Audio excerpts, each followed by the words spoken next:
So I'm heading to Phoenix to take the 911 to get the IMS clutch, etc. done over at Mcilvain Porsche. Here we go.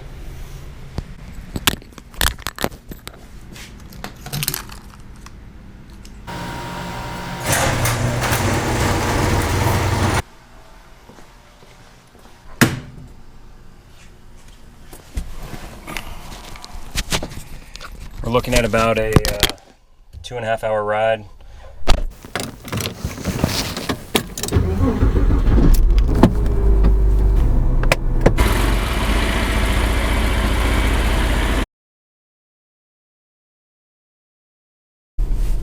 First stop, getting gas, and then we'll hit I-10 up to Phoenix.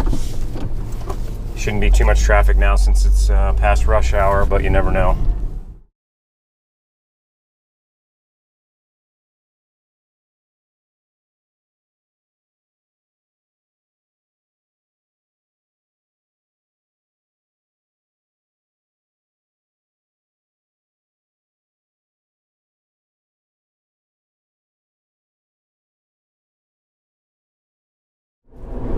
So I just called Scott over at the shop, but they had said that they would give me a ride to the airport so I could bring the shuttle back to Tucson. My wife's working today. And he's like, yeah, I'll give you a ride over there, or my wife or anybody. We'll get you over there. Don't worry about it.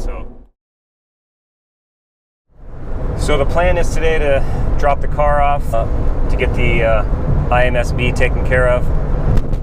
My initial plan was to wait until I needed a clutch. Quick background on my car, I got it in January.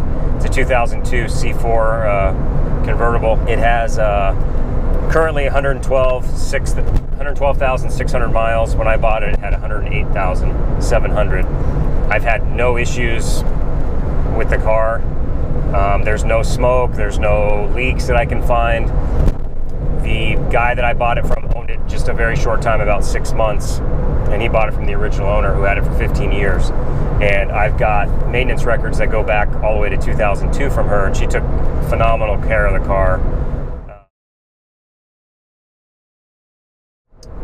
TRANNY was rebuilt at 77,000 miles because of a bad 1.2 synchro, apparently, according to the paperwork I have. And the clutch was done then, and it seems fine. I have a pretty strong feeling she didn't abuse the car at all. My plan was to wait till 120, 130,000 miles to change the clutch and then do the bearing then.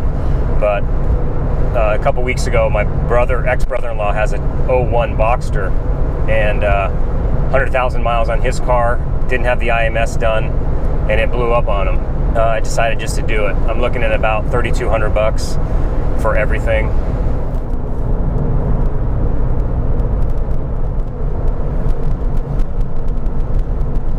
So I'm looking at the IMS, the Ellen Engineering double row for a single row bearing car. They're going to check the clutch. If they need it, they're going to replace it. They're going to check the flywheel. God forbid I don't need one of those. That'll be another $1,000. Change the tranny fluid, change the oil, do the water pump, put in a low temp thermostat, the AOS they're going to do, and then they're going to do the rear main seal as well.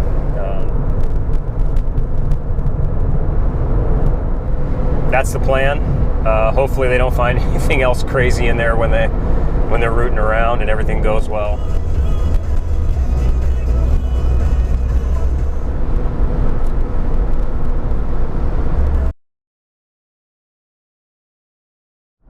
So we're in Phoenix, just about, 10 miles away from the dealership.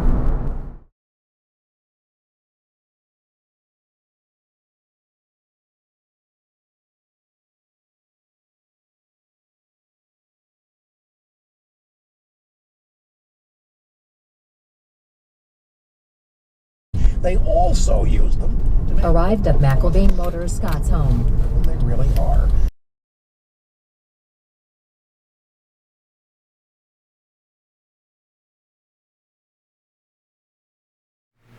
So I picked up the car on Monday after dropping it off Friday. Was actually ready on Thursday of last week, but I was up in Flag and Lake Powell, so I couldn't get to it. Just to go over it once again, what I had done at Mcilvain Motors, I did IMS, the rear main seal, air oil separator, changed the TRANNY fluid, did a full clutch kit minus I didn't have to do the flywheel, which was a good thing. New water pump, low temp thermostat also, and let's see, oh yeah, and the only thing unusual found was I needed a drive shaft flex plate, which I had no idea what that even was, but apparently it's between the drive shaft and the transmission, and it's basically about this big. It's rubber, and it was just all worn out, and I think it dampens vibrations between the drive shaft and the transmission. And from what I could read, or what I did read, it seems like it's only for the all-wheel drive cars, not just not the two-wheel drive cars. So nothing else unusual found. The IMS bearing, which is here, which I'll show a little more detailed video in a second. That was, spun pretty smooth. You can see it's pretty full of oil, so the grease I'm sure was washed out long ago. A little bit of wear here and there, but didn't look too bad. The water pump was original, so it was good to have that exchanged. The transmission fluid change was to hopefully smooth out first and second gear. It's a little bit notchy. It's not horrible, but it's not as smooth as the other gears. It didn't make a big difference, but it was time to do that anyway. Once again, I can't really say enough about Scott and Mcilvain Motors. I mean, both him and I think it's Craig, great guys. Very friendly, very helpful. Gave me a ride to the airport to catch a shuttle home when I dropped the car off.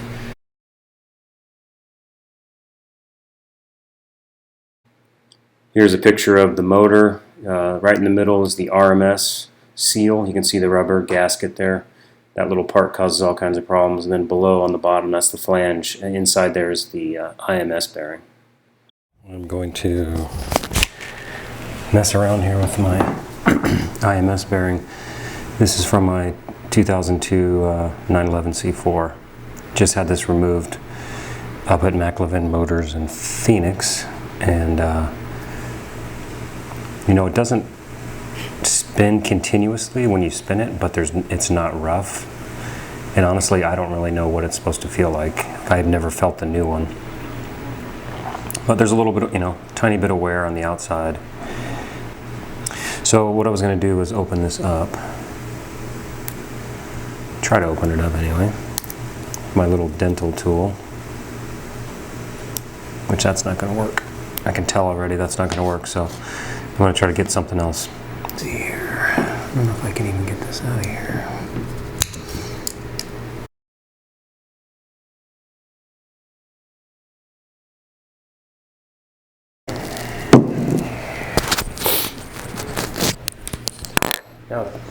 Now it's leaking oil.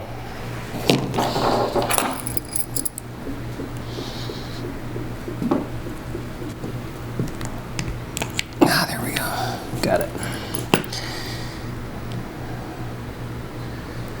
So plenty of oil in there.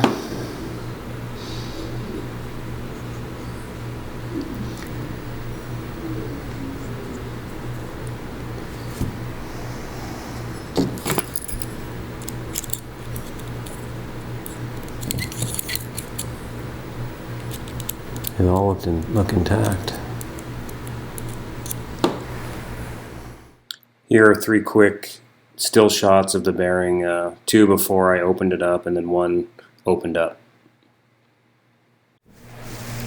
So as you can see from the bearing, it looks pretty good. There's no, it doesn't look like, from naked eye anyway, that the ball bearings have disintegrated significantly.